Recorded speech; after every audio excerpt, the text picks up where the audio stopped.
Alright, so hi everyone, my name is Satvik and welcome back to my channel. सबसे पहले मैं उन सारे लोगों को थैंक यू बोलना चाहूँगा जिन्होंने मेरे प्रीवियस वीडियो में इतना सपोर्ट दिया। और ये वही वीडियो है जिनकी कमेंट्स में से मुझे ये एक प्रॉब्लम दिखा है और इसलिए मैं आज ये वीडियो बना रहा हूँ। तो ये वीडियो आप ज़रूर उन लोगों से शेयर करना जिनको आपको पता है कि ऐसा एक प्रॉब्लम आया हुआ है। तो सबसे पहले जिनको नहीं पता कि जीसी की अकाउंट क्या है, उनको मैं बहुत ही सिंपल टर्म्स में बता दूं कि जो कनाडा का इमिग्रेशन का जो वेबसाइट है उसमें कोई भी एप्लीकेंट को अपना स्टेटस अगर चेक करना है तो वो लॉगिन आईडी पासवर्ड डाल के वो बेसिकली उसमें चेक कर सकता है और कोई भी चेंजेस है तो उसके लिए वो आगे स्टेप्स ले सकता है। तो ये एक ही स्टेटमेंट में आपको इसकी दो चीज़ें समझ गई कि पहले जीसी की क्या है और दूसरा उसका इंपॉर्टेंस क्या है। ठीक है, अगर आप आपका एप्लीकेशन अपने हिसाब से कभी भी चेक कर सकते हो 24/7, ठीक है, तो उसका इंपॉर्टेंस कुछ तो होगा। और इसलिए बहुत ज़रूरी है कि हर कोई एप्लीकेंट के पास जीसी का क्रेडेंशियल्स हो। तो प्रॉब्लम सॉल्व करने के लिए पहले प्रॉब्लम को जानना ज़रूरी है। ठीक है, जो हमारे सामने इशू खड़ा है, तो इशू क्या है बेसिकली कि जब एजेंट से क्रेडेंशियल्स मांगे जाते हैं तो उनके पास कुछ रीजंस होते हैं। अब वो रीजंस चाहे सही हो गलत हो कुछ भी हो, अल्टीमेटली तो यही है ना कि हमें जीसी की हमारा नहीं मिल रहा है। तो देखते हैं कि ये लोग हमें रीजंस कौन से देते हैं। भाई सबसे पहला जो रीज़न है वो ये है कि वो बोलते हैं कि मल्टीपल अकाउंट से अगर खुल रहा है तो हो सकता है कि आपका अकाउंट ब्लॉक हो जाए। ठीक है, कि भाई मैं आपके ऑफिस से भी खोलूँगा और आप अगर घर से भी खोलते हो तो हो सकता है ये ब्लॉक हो जाए। तो इस सिचुएशन में आप उनसे बोल सकते हो कि भाई तो आप रहने दो, मैं ही अपने हिसाब से घर पे देख लूँगा, आप फिर मत खोलो अगर एक ही अकाउंट से एक ही जगह से खोलना है। और ऐसा कोई भी रूल नहीं है कि आपने जहाँ से अकाउंट खोला है वहीं से आपका वापस अकाउंट खुलना चाहिए या वही आईपी एड्रेस से आपका अकाउंट खुलना चाहिए। ठीक है, ऐसा कोई भी रूल नहीं है, कोई भी ऐसा रिक्वायरमेंट नहीं है। तो अगर ये रीज़न आपको देते तो आप उनसे प्यार से इज़्ज़त से ये बात कर सकते हो। और जब कमेंट्स में ये लोग मुझे बता रहे थे कि ऐसे प्रॉब्लम है, व्हाट्सएप पे मुझे अप्रोच किया था, तब भी मैंने उनको बोला था कि हो सके तो एजेंट से आप झगड़ा किए बिना इज़्ज़त से रिक्वेस्ट करके प्यार से ये बात बता सकते हैं उनको कि भाई अकाउंट का जो एक्सेस है वो आपको मिल जाना चाहिए और इसमें कोई भी रिस्क नहीं है। इसके बाद जो दूसरा रीज़न दिया जाता है स्टूडेंट्स को वो ये होता है कि भाई आप आपके हिसाब से इसमें कोई चेंज कर दोगे या कोई नया डॉक्यूमेंट अपलोड कर दोगे तो फिर प्रॉब्लम हो जाएगा। तो भाई आप उनको प्रॉमिस कर दो, आप उनको रिटर्न में दे दो, जो भी करना है आपको उनको भरोसा दिला दो कि भाई आप कोई इसमें चेंजेस नहीं करोगे और ये अकाउंट में आप लॉगिन एप्लीकेशन चेक करके सीधा लॉग आउट कर लोगे। तो फिर आप उनको अगर इतना भरोसा दिला देते हो कि आप उसमें कोई छेड़खानी नहीं करोगे तो उनके पास कोई रीज़न नहीं है आपका क्रेडेंशियल्स आपसे ही छुपाने के लिए। आखिर एप्लीकेशन तो आपका ही है। तो ये रीज़न का आप ये जवाब दे सकते हो। अगेन मैं आपको बोल दूं कि आप प्यार से बात करो। ठीक है, ऐसा नहीं कि फिर वहाँ पे जाके एक बड़ा सा हंगामा क्रिएट करते हम, तो वो नहीं करना है। ठीक है, एक कहावत है सबने सुनी होगी, I never insult the crocodile till you cross the river. तो हमें नहीं करना है। ठीक है, अभी आपको एजेंट की ज़रूरत है। और दूसरी बात कि एजेंट भी आखिरकार इंसान है, वो भी अपना काम कर रहा है भाई, तो उसके पास भी कुछ रीज़न्स होंगे और ऐसी कोई भी चीज़ नहीं है जो प्यार से सॉल्व नहीं होगी। ठीक है, तो आप उनसे बात करके रिक्वेस्ट कर दो। हो सकता है कि इन रीज़न्स के अलावा वो आपको कोई और भी रीज़न बता दें। फॉर एग्ज़ाम्पल कि भाई इसमें अचानक से ये कोई अपडेट आएगा, उसको इतने घंटे में रिस्पॉन्ड करना होगा, अगर आप जवाब नहीं दोगे तो लेट हो जाएगा, फिर एक्सपायर हो जाएगा, ये हो जाएगा, वो हो जाएगा, जो भी रीज़न्स है। ठीक है, आप उनको इतना अश्योरेंस दिला दो कि आप जो भी करोगे रिस्पॉन्सिबली एक्ट करोगे और आपको आपका एक्सेस मिल जाना चाहिए। फिर आप जाओ, आपके पेरेंट्स को लेकर के जाओ, पेरेंट्स के साथ बात करवाओ उनकी, और कैसे भी करके मैं आपको बता रहा हूँ जीसी की का एक्सेस आपको ले लेना है। ठीक है, और ये सारे रीज़न्स आपने समझ लिए। मेरे हिसाब से क्या रीज़न है, देखो मेरे पापा हमेशा कहते हैं कि there is always a good reason and there is always a real reason. ठीक है, अब कौन सा गुड है कौन सा रियल है ये मेरा काम नहीं है जज करना। मैं आपको बताता हूँ कि मेरे हिसाब से रीज़न क्या हो सकता है कि कई सारे जो स्टूडेंट्स हैं उनकी पेमेंट टर्म्स ऐसी होती है कि भाई जैसे ही मुझे वीज़ा लगेगा मैं आपको कंसल्टेशन आपकी फ़ीस दे दूंगा या बाकी की 50% जो बची है वो दे दूंगा। जो कोई भी अरेंजमेंट है ये हो सकता है और नहीं भी हो सकता है। ठीक है, तो हो सकता है ये रीज़न है कि भाई कई सारे लोगों के पेमेंट्स आए टाइम टू टाइम, इसकी सिक्योरिटी करने के लिए वो लोग आपको जीसी की नहीं देते हैं कि भाई जब तक आप पेमेंट नहीं करोगे तब तक जीसी का एक्सेस वो रखते हैं।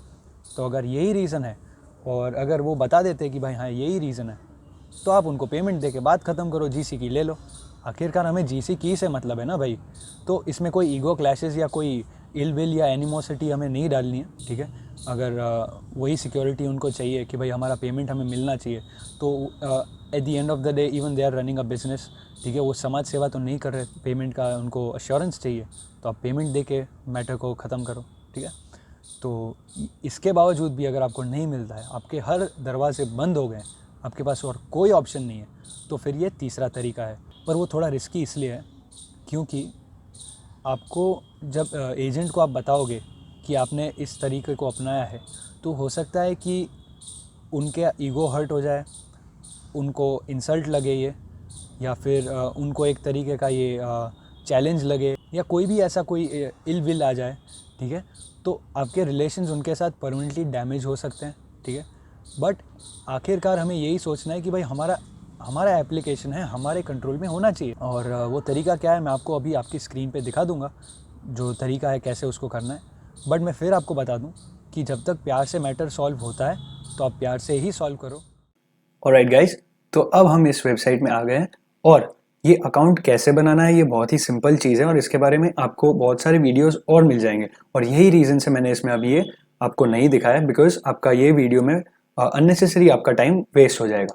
तो आप जैसे ही नया अकाउंट आपका बना लेते हो, एक एक डिटेल्स जो उसमें मांगी है एकदम एक्यूरेटली आप लिख देते हो, उसके बाद आपको कुछ ऐसी स्क्रीन दिखेगी, और ये स्क्रीन दिखने पे आपको यहाँ पे जाना है, ये जो ऑप्शन है ऐड और link your application to your account.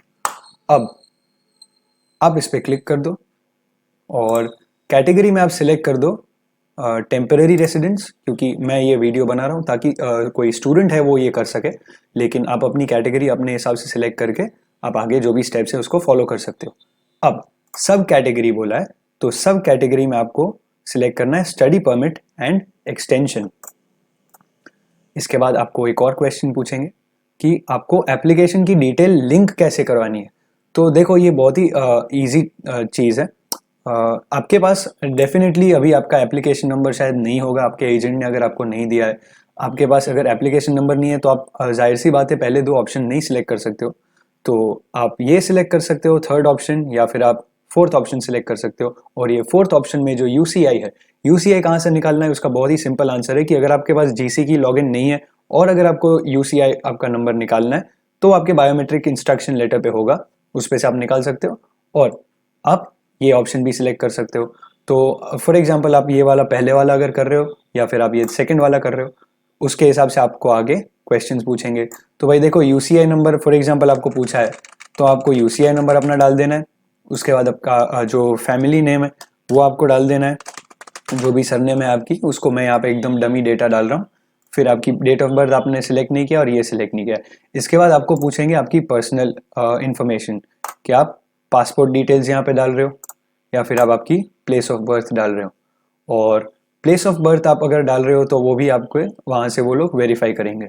City और टाउन, तो जैसे हम मुंबई डाल देते हैं और इसको करेंगे हम इंडिया। और यहाँ पे जैसे ही आप सिलेक्ट करोगे आपका कोई ईयर, मंथ और डे, ईयर, मंथ और कोई भी डे,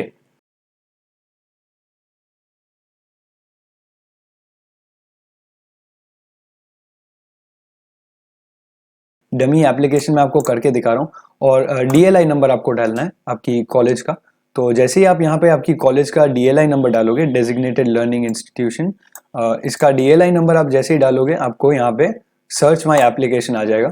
और क्योंकि मेरा डेटा पूरा ही फेक है, फॉल्स है, तो आपको यहाँ पे इसके रिजल्ट्स तो नहीं दिखेंगे, और सीधा मुझे ऊपर ले जाएंगे कि ये आपका नंबर जो है वो भाई गलत है, तो आप सही एप्लीकेशन जो है उसका नंबर आप डाल दो।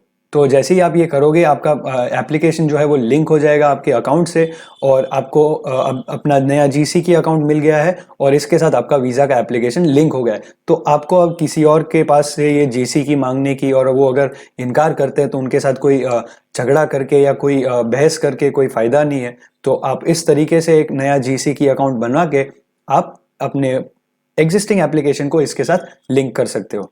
तो अब सवाल आपका ये आया होगा कि भाई क्या मैंने ये तरीका कभी अपनाया है, तो नहीं, मुझे ये तरीका अपनाने की ज़रूरत नहीं पड़ी है, क्योंकि मेरे एजेंट ने तो मुझे जीसी की उसी मोमेंट पे दे दिया था। जैसे ही उन्होंने बनाया था उसी मोमेंट पे उन्होंने मुझे ईमेल कर दिए थे, सारे मेरे डॉक्यूमेंट्स ईमेल कर दिए थे। यहाँ तक कि जो हमने जीआईसी भरा था उसका बैंक का क्रेडेंशियल्स भी मुझे दे दिया था कि भाई ये तुम्हारा जीआईसी का बैंक का क्रेडेंशियल्स है। तो मैंने तो ये एक्सपीरियंस नहीं किया है, पर जब मैंने ये प्रॉब्लम्स देखे स्टूडेंट्स के तो मैंने ये तरीका ढूंढा और आज मैं आपको ये तरीका पहुँचा रहा हूँ। तो मैं आपको बता दूं कि ये तरीका तो आपका बिल्कुल काम करेगा, लेकिन आप ट्राई करो कि आपके एजेंट से रिलेशंस भी ना बिगड़े और आपका काम भी हो जाए। तो मैं नीचे डिस्क्रिप्शन में मेरे एजेंट की इन्फॉर्मेशन डाल देता हूँ, आप चाहे तो उनको कॉन्टैक्ट कर सकते हो। और उनके वहाँ पे ऐसा सिस्टम नहीं था, इसलिए मुझे कभी ये पता नहीं था, but I am really thankful to them. और आप मेरा रेफरेंस नहीं दोगे तो भी चलेगा, बिकॉज दे डोंट नो कि मैं ये वीडियो में आज कुछ बोलने वाला हूँ या जो भी है। तो आप चाहें तो उनको कंसल्ट कर सकते हो, आपकी प्रोसेसिंग यहाँ से करवा सकते हो, आपका गुजरात में होना ज़रूरी नहीं है। और बाकी तो ठीक है, आपकी चॉइस है, आप जहाँ से भी करवाओ, अल्टीमेटली हमारा काम होना चाहिए, ठीक है। आपका काम चाहे यहाँ से हो चाहे वहाँ से हो। And with this I like to take your leave. I hope this video helps you. अगर आपको वीडियो पसंद आए तो बिल्कुल इसको लाइक करो, आपके फ्रेंड्स के साथ शेयर करो, and don't forget to subscribe to my channel. Thank you so much.